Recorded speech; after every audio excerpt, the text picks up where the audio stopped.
자, 이번 시간에는 지난 시간에 이어서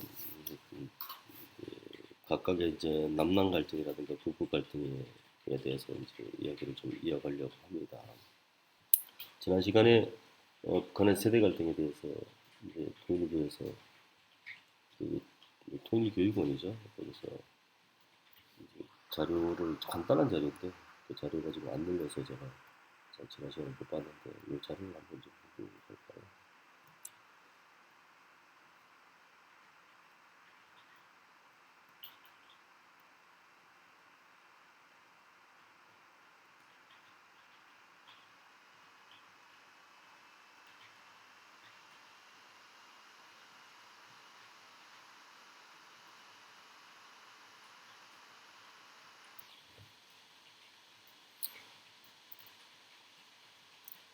자, 이제 남한과 북한의 세대 갈등 문제 있습니다. 현재 분단 비용으로 이어지는 사회적인 문제 중 하나는 세대 갈등인 것이죠. 이것은 아까도 지난 시간에도 말씀드렸지만은 남한뿐만 아니라 북한도 상당히 심각하다. 북한의 세대 갈등은 더 심각한 문제가 일어난다. 심각하다는 것은 북한의 체제에도 좀 위협이 될 수가 있다라는 것이죠. 근데 6.25 전쟁을 겪은 세대와 그렇지 않은 세대 간의 시각 차이가 특히하는 것이다. 그리고 여기에 대해서는 제가 이제 지난 시간에 자세히 왜 그런지 자세히 설명을 좀 드렸습니다. 그렇다면 북한에도 세대 갈등 문제가 나타나고 있을까요? 당연히 나타나는 것이죠. 새 세대는 혁명 세대의 성과를 이어가는 것으로 가르치고 있다라고 하지만 북한에서도 사회주의 혁명을 직접 이룩한 세대와 그 이후 세대 간의 갈등이 있다고 합니다. 있습니다. 실제로 있습니다. 그래서 지금 현재 그 김정은 정권에서 2024년도 5월 현재 김정은 정권에서 북한의 이제 그 새 세대에 대한 다양한 통제라든가 규제라든가 이런 것도 일종의 세대 갈등의 산물인 거죠. 이 세대 갈등이. 근데 그거는 이제 세대 갈등은 국가 차원에서 강제적으로 통제를 하려고 최고 통수권자가 강제적으로 통제를 하려고 하는 그런 이제 사태가 있는 것이죠. 이게 상당히 심각하다는 것이죠. 이제 한국에서는 남한에서는 이 세대 갈등을 국가가 강제적으로 통제를 하지는 않습니다. 이것도 하나의 민주사회의 하나의 이제 그 방편이기 때문에 강제로 통제하지는 않지만 다만 이제 이 갈등을 없애려고 이제 다양한 이제 협의체라든가 사회 구성원이라든가 아니면은 대화 채널 이런 걸 다양한 채널들이 가동을 할 뿐이죠. 서로. 근데 국가가 강제로 통제하지는 않습니다. 근데 북한은 지금 그렇다. 왜 그러냐면은 북한은 세대 갈등이 곧 체제에 대한 도전으로 여겨질 수가 있기 때문에 상당히 심각한 문제로 받아들인다. 그렇게만 이제 이해를 하시면 될 것 같습니다. 그래서 새 세대들은 그러니까 이제 신세대죠. 우리도 따지면 이제 MZ 세대죠. 새 세대들은 자본주의 나라의 문화를 즐기는 등 북한 당국이 금지한 행동들을 하여 북한은 사상 교양 사업을 통해 이를 극복하려 하고 있습니다. 그래서 이제 이런 현상을 보면 북한에서도 비슷한 맥락의 세대 갈등이 나타나고 있다. 그래서 사상 교양 사업을 통해 이를 극복하려 하고 있다. 그래서 실제로 이제 국가에서 그걸 강제적으로 통제를 한다는 거죠. 심각하다는 거죠. 자, 다시 이제 PPT로 돌아가서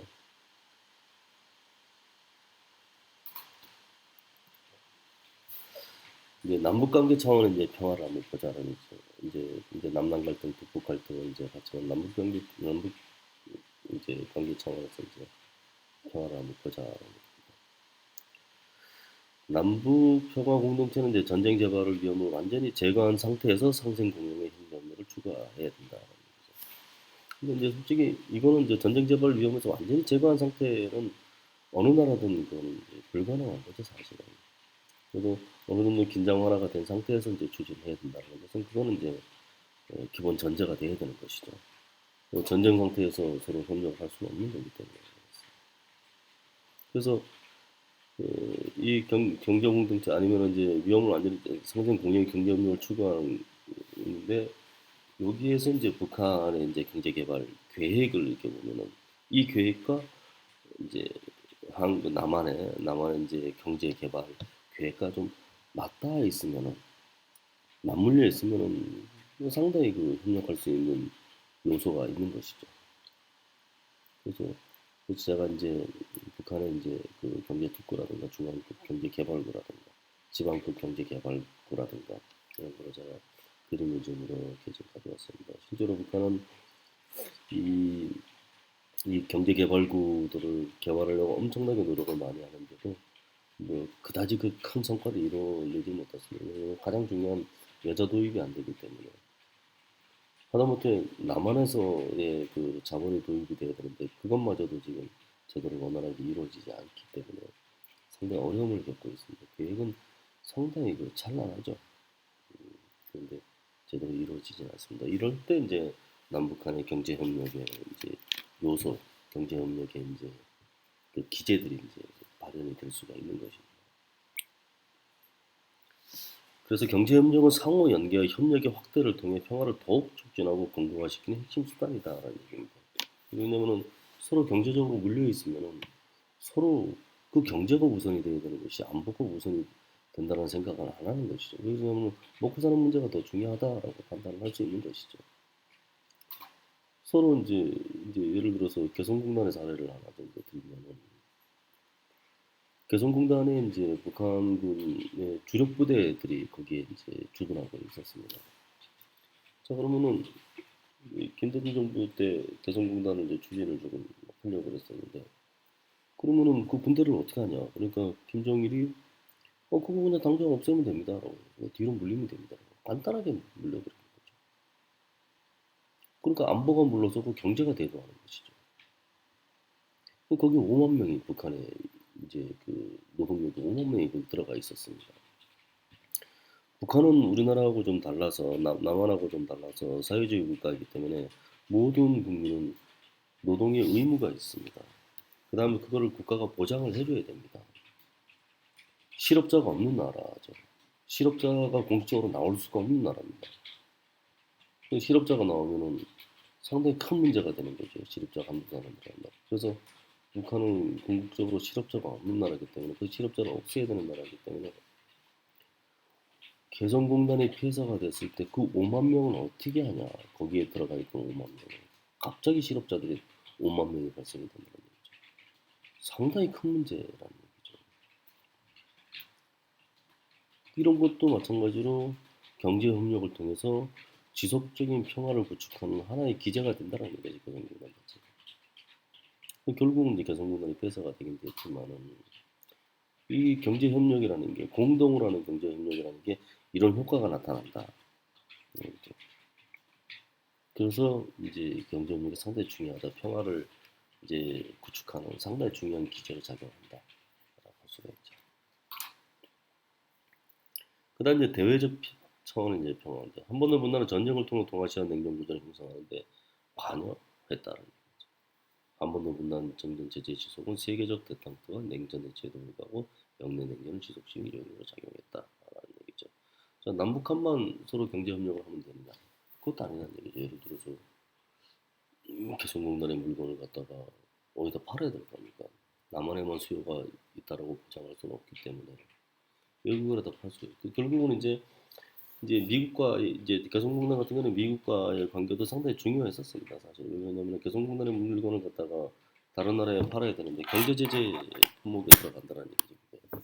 북한에서 만들었기 때문에. 그래서 그 문제 가지고 한국 정부하고 미국 정부하고 엄청나게 많이 논의를 거쳤지만 결국은 개성공단 물건은 메딘 DPRK로 해서 한계적으로 이제 팔 수밖에 없었던 것이죠. 안타까운 현상이 벌어지는 거죠. 그래서 이것도 마찬가지로 대외적 차원의 하나의 이제 요인이다라고 볼 수가 있습니다.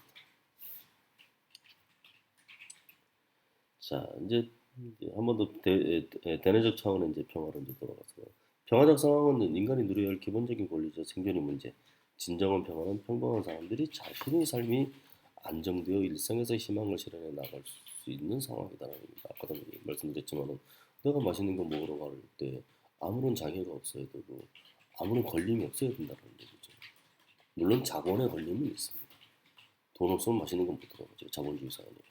다만 이제 내 돈도 있는데 내가 저쪽으로 걸어가서 맛있는 걸 먹어야 되는데 거기에 중간에 포탄이 떨어질 가능성이 있다. 아니면은 누가 뭐 조폭이 거기서 기다리고 있다. 아니면은 뭐 일진이 거기서 진을 치고 있다. 이런 것도 일상의 이제 평화적 상황을 해치는 것이죠. 안전해야 된다는 것이죠. 그게 이제 대내적 차원의 평화. 그래서 평화는 궁극적으로 인간의 존엄한 삶을 영위할 조건 또는 그것이 가능한 상태를 얘기하는 겁니다. 우리는 사실은 이제 그게 어디 밥 먹으러 갈 때도 이제 어저께도 제가 이제 뭐 식사하러 이제 바깥에 외부에 갔는데 뭐 우리가 고민해야 될 것은 거기 주차 자리가 있는지 없는지를 고민하는 것이죠. 뭐 중간에 가다가 해적을 만난다거나 중간에 가다가 뭐 조폭을 만난다거나 뭐 일진을 만난다거나 그런 걱정을 전혀 안 하는 것이죠. 우리가 해야 될 걱정은 그 집에 주차 자리가 있나? 뭐 그런 거밖에 걱정을 할 수 없는 일상적인 평화인 거죠. 주차 자리가 없는 곳이 우리는 비평화적인 것이죠. 어디 저 멀리서 걸어가야 되니까. 그건 일상적인 평화를 누릴 수 있는. 근데 외국에서는 그게 상당히 우리나라는 상당히 그런데 외국에서는 상당히 그게 그 현실이 되는 거죠. 가다가 전부 다 내리라 그래가지고 차를 탈취하는 난 그것도 선진국의 나라들에서 그런 일이 벌어집니다. 그럼 일상적인 평화가 깨지는 거죠. 그런 거. 근데 우리는 안전하게 그런 평화를 누리고 있다라고.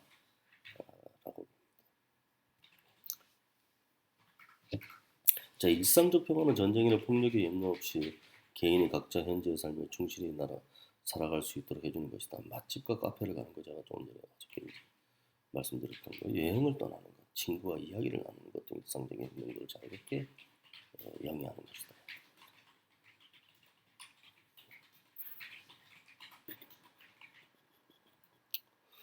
뭐 일상적 평화는 북한에 대한 불신과 불안, 분단 상황에 따른 공포와 두려움으로 인해 제약을 받아서는 안 된다라는 얘기입니다. 이거는 이제 남북 관계에서 나타나는 그런 이제 현상들이죠. 근데 실제로는 이제 분단 체제라는 그, 그 프리즘으로 이렇게 본다 그러면은 사실은 우리가 분단 체제에서 제약받는 일은 상당히 많이 있습니다.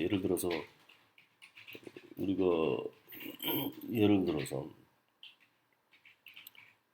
자유로운 투표를 해야 되는데 우리 남쪽 사람들은 자유로운 투표를 해야 되고 내가 우리 동네의 경제를 우리 동네의 경제를 활성화시킬 사람을 뽑아야 되는데 어느 날 갑자기 북한이 휴전선 근처에서 총을 쐈어. 포를 쏘고. 그렇다 그러면은 내가 경제를 살릴 사람을 뽑는 것이 아니고 안보를 중시해야 되는 사람을 뽑을 수밖에 없는 것이죠. 실제로 그거를 선거에 이용한 사례도 있습니다. 국가 차원에서. 총풍이라고 하는 그런 것도 있었죠. 북풍 뭐 이런 것도 있었죠. 그 일상적인 평화를 해치는 것이죠. 북한으로 인해서. 분단 체제로 인해서. 그것도 이제 평화를 해치는 중요한 요소다.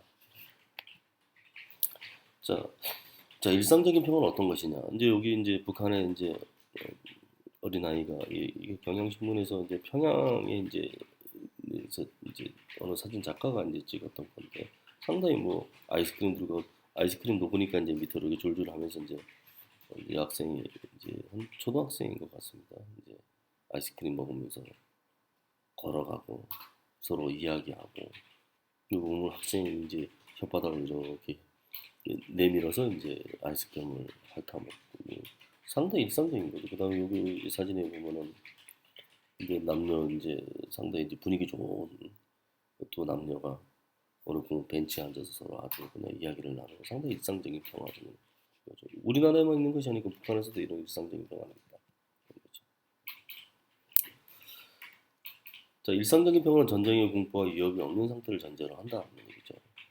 그다음에 그게 전제가 되고 난 다음에 전쟁을 어떻게 군사력 강화 높여가지고 궁극적으로 일상적 평화를 지속시키기 위해서는 군비 경쟁보다는 국민들의 복지 안전에 더 관심을 기울여야 한다는 것이죠.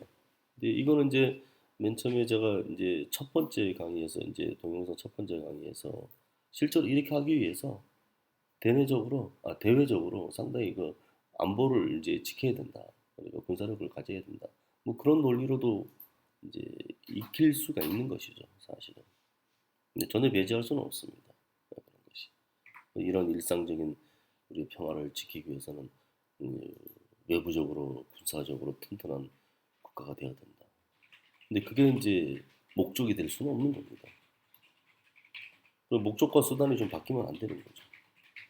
근데 우리나라 같은 경우는 목적과 수단이 바뀌는. 그러니까 우리가 이제 대외적 안보 강화하고 일상적인 평화하고 목적과 수단이 이 바뀌어서 시행되는 아니면 분위기가 그렇게 고조가 되는 경우가 상당히 많이 있습니다.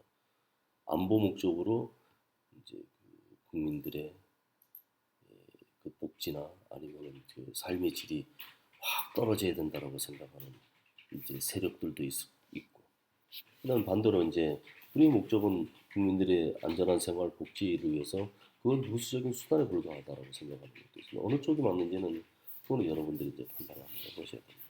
저는 개인적으로 그 수단이에요.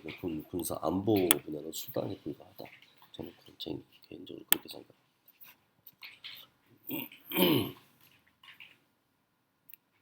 이제 제가 이제 여기 나오죠. 이제 멸공, 뭐 친일 척결, 뭐 이런 것도 나온 거죠. 이게 목적이 되는 사람들이 상당히 많이 있습니다, 사실. 뭐 서울에 이제 강화문에 제가 이제 서울에 이제 자주 이제 올라가긴 올라가지만 강화문에 가면은 이제 그 여러 가지 이제 그 집회들이 많이 있습니다. 그 집회들 중에서 이제 이거를 이제 목적으로 하는 것들이 많이 있습니다. 잠깐 여기서 전화를 여기서 이제 전화가 아니고 잠깐 이제 강의를 잠깐 끊고